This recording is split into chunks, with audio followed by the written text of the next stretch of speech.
Hi everybody.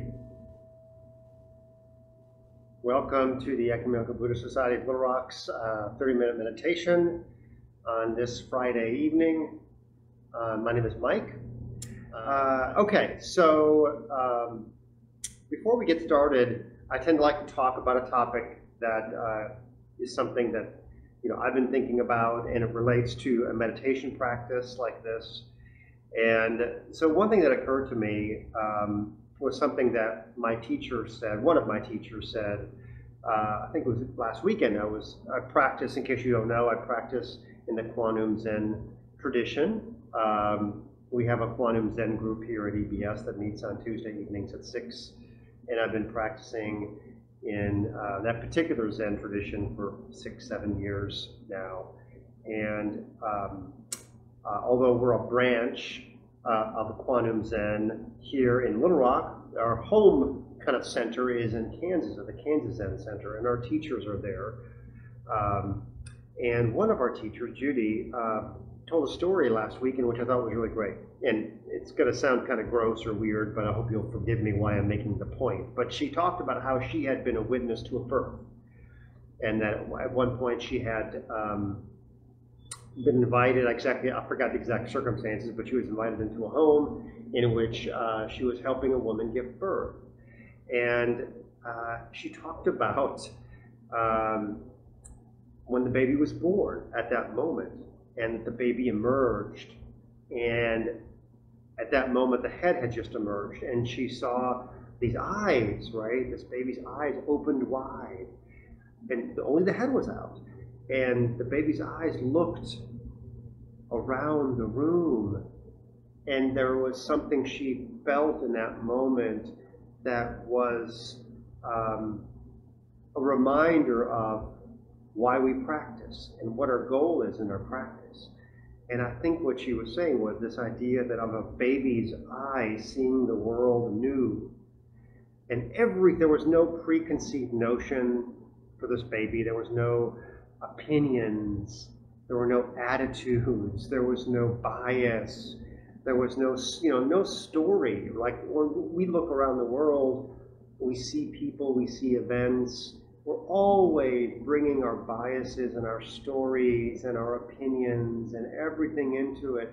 We're really not seeing it fresh, anew, like a baby sees it. The second he or she opens their eyes and they see the world around them in wonder and awe, not in judgment or in labeling things as good, bad, right, wrong, all that kind of stuff that we tend to do, right? And she told us this story, I think, as a way of reminding us about our own practice, that what we strive to do in a meditation practice, whatever that is. My particular practice is Zen, but it doesn't have to be a Zen practice for you. It may just be a contemplative prayer practice if you're Christian. It may be just a kind of secular meditation mindfulness, if you're not into Buddhism, whatever it is. But nonetheless, the idea that a meditation practice like this, where we quiet our minds, we watch, we focus on our breath, and that 20-30 minutes that we take out to do that allows us to move a little bit closer to our original mind, that baby mind, right? Where we see everything not through this veil of opinion and this veil of me, we just see the wonder of it. We just see the world as it is without creating stories. And so anyway, I'm rambling a little bit and I apologize, but I thought I would share that. And I've thought about that several times this week. And if it helps you to kind of keep that sort of lightly, hold that lightly in your mind's eye as you practice here with me together, to just, if you have this image of this baby emerging from its mother and its eyes wide open in wonder of the world that it's coming into, and probably obviously some horror too, just in the sense that it's scary, but that's okay. That's okay. Sometimes it is scary when we really open our eyes and we see it fresh. Uh, it can be a little scary too, but then very quickly it can be wondrous, and it can be just a sense of adventure to everything. So let's see if we can hold that lightly as we practice together here this evening, and let that be something we strive for, lightly strive for, not too hard. That sense of wonderment and of having a fresh set of eyes and seeing the world. Okay, so that's all I'm going to say at this point.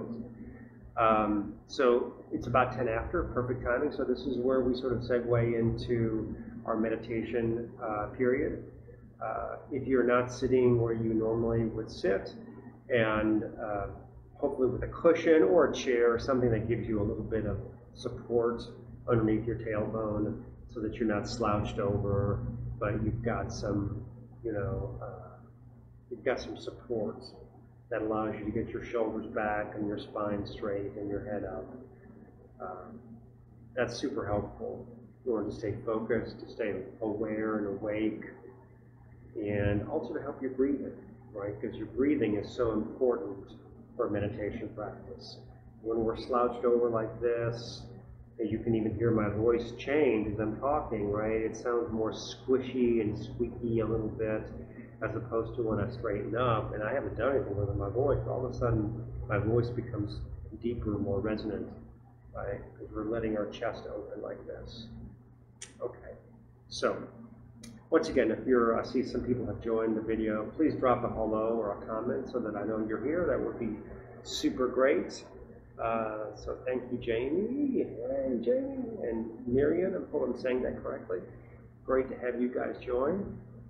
So take a moment to get yourself adjusted on your chair or on your cushion, and kind of do a body scan, get a sense of what's going on right now with you.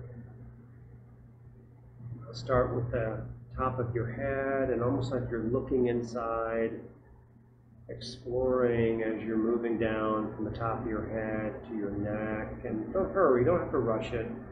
And you're dropping that awareness, just looking, where do I sense something going on? Where do I sense a little tension, a little discomfort? Maybe it comes across as anxiety, maybe it comes across as physical soreness, whatever. You don't have to do anything. You're not trying to change it. You're just wanting to become aware of it. Me, I feel it in my low back, as I often do.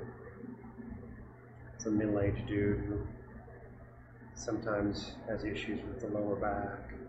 Maybe for you, also my knees sometimes. I scan myself. Not wanting it to be different. I'm trying to bring my attention to it and just accept it, and don't have to embrace it or love it, but I accept it. It's there. It's okay. Maybe you can do the same thing with your ailment or soreness or discomfort.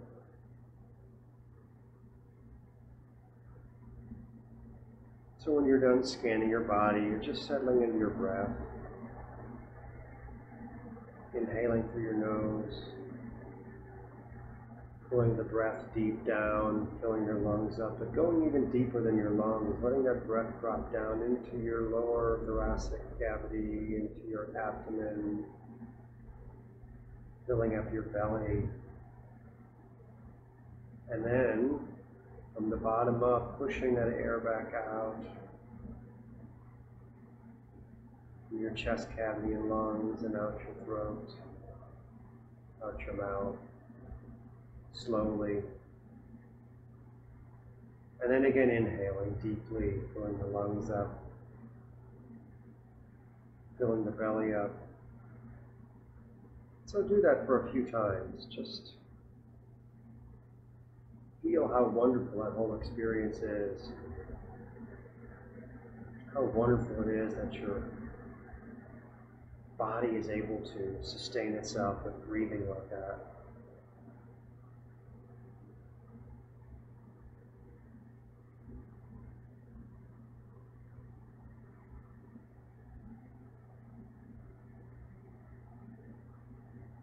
Maybe now that you're breathing, tuning into your breath, you feel some of that earlier tension beginning to relax, let go, release. Maybe your hands in your lap are getting heavier, your knees are dropping a little bit, your shoulders are dropping, the muscles in your face seem to be relaxing.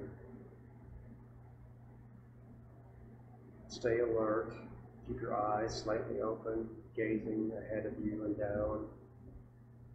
You're still aware of what's going on around you, your environment.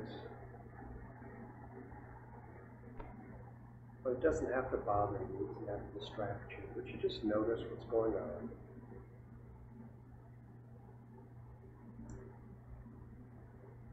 So now we're going to gently segue into 15 minutes or so of just silently sitting here together. And whatever thoughts come, as they often do and inevitably do while you're sitting, you'll have thinking, you'll have thoughts. Just don't tangle up with them. Don't be upset that they're there or try and wish them away. They're there, and then they'll be gone, as they always are. They disappear before they come back again, and then they disappear. Coming and going, coming and going. At the end of the 15 minutes, you'll hear me clap my hands 3 times, and that'll be our cue to come back together before we go about our way at 6:30. So enjoy.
Sorry for the clapping. I usually have a bowl here at my side, but I forgot to pull it over here with me. So I did sort of the clapping version of stopping our meditation. So thank you so much, all of you who participated. Again, drop a comment in. Thank you for me for 30 minutes today, and I hope that you have a restful and joyous weekend, holiday weekend. Please stay safe. Still a lot of virus out there, and no matter where you're located, it can be it cannot be safe if we're not still taking care of each other and watching out for ourselves. So take care of each other. I hope so. So anyway, let's stay well, and we'll see you then. Bye.